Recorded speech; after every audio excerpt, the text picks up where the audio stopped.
Genesis chapter 1. In the beginning God created the heavens and the earth.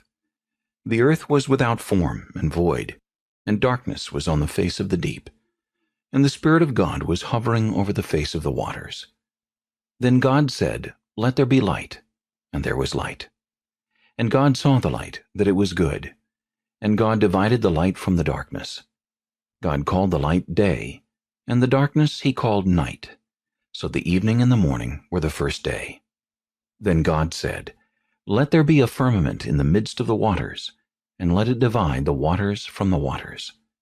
Thus God made the firmament, and divided the waters which were under the firmament from the waters which were above the firmament. And it was so. And God called the firmament heaven. So the evening and the morning were the second day. Then God said, "Let the waters under the heavens be gathered together into one place, and let the dry land appear." And it was so. And God called the dry land earth, and the gathering together of the waters he called seas. And God saw that it was good. Then God said, "Let the earth bring forth grass, the herb that yields seed, and the fruit tree that yields fruit according to its kind, whose seed is in itself on the earth." And it was so. And the earth brought forth grass, the herb that yields seed according to its kind, and the tree that yields fruit, whose seed is in itself according to its kind. And God saw that it was good. So the evening and the morning were the third day. Then God said, "Let there be lights in the firmament of the heavens to divide the day from the night, and let them be for signs and seasons, and for days and years. And let them be for lights in the firmament of the heavens to give light on the earth." And it was so. Then God made two great lights, the greater light to rule the day, and the lesser light to rule the night. He made the stars also. God set them in the firmament of the heavens to give light on the earth, and to rule over the day and over the night, and to divide the light from the darkness. And God saw that it was good. So the evening and the morning were the fourth day. Then God said, "Let the waters abound with an abundance of living creatures, and let birds fly above the earth across the face of the firmament of the heavens." So God created great sea creatures, and every living thing that moves, with which the waters abounded, according to their kind, and every winged bird according to its kind. And God saw that it was good.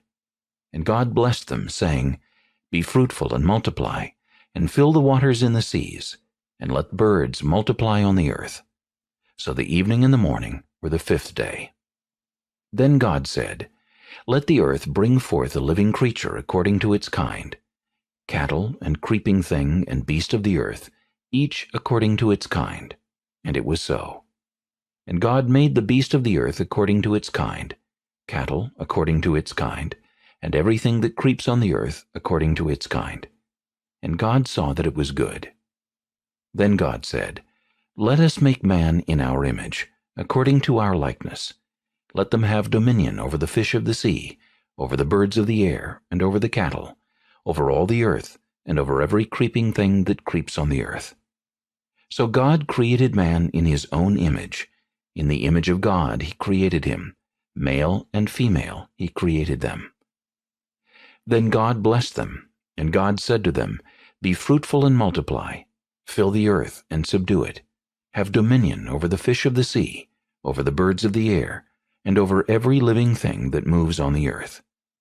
And God said, "See, I have given you every herb that yields seed, which is on the face of all the earth, and every tree whose fruit yields seed. To you it shall be for food. Also to every beast of the earth, to every bird of the air, and to everything that creeps on the earth, in which there is life, I have given every green herb for food." And it was so. Then God saw everything that he had made, and indeed it was very good. So the evening and the morning were the sixth day.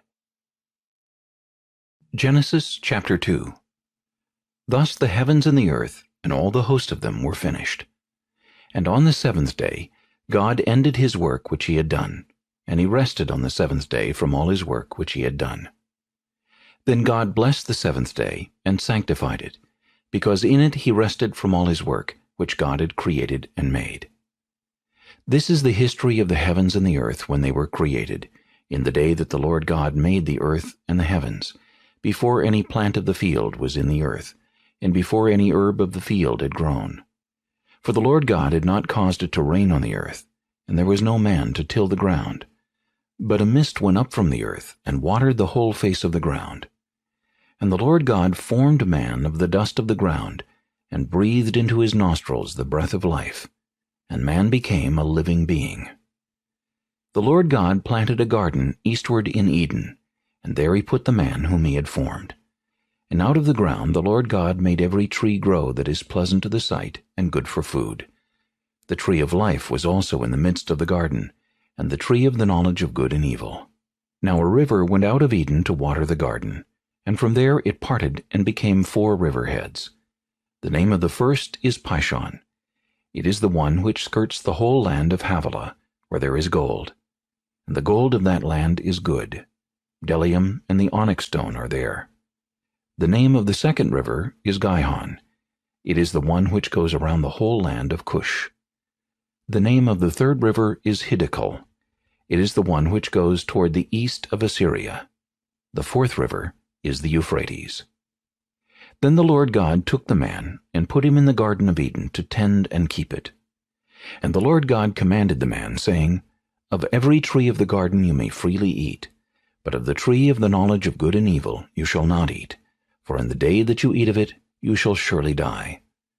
And the Lord God said, It is not good that man should be alone. I will make him a helper comparable to him. Out of the ground the Lord God formed every beast of the field, and every bird of the air, and brought them to Adam to see what he would call them. And whatever Adam called each living creature, that was its name. So Adam gave names to all cattle, to the birds of the air, and to every beast of the field. But for Adam there was not found a helper comparable to him. And the Lord God caused a deep sleep to fall on Adam, and he slept. And he took one of his ribs, and closed up the flesh in its place. Then the rib which the Lord God had taken from man he made into a woman, and he brought her to the man. And Adam said, This is now bone of my bones, and flesh of my flesh. She shall be called woman, because she was taken out of man. Therefore a man shall leave his father and mother, and be joined to his wife, and they shall become one flesh. And they were both naked, the man and his wife, and were not ashamed.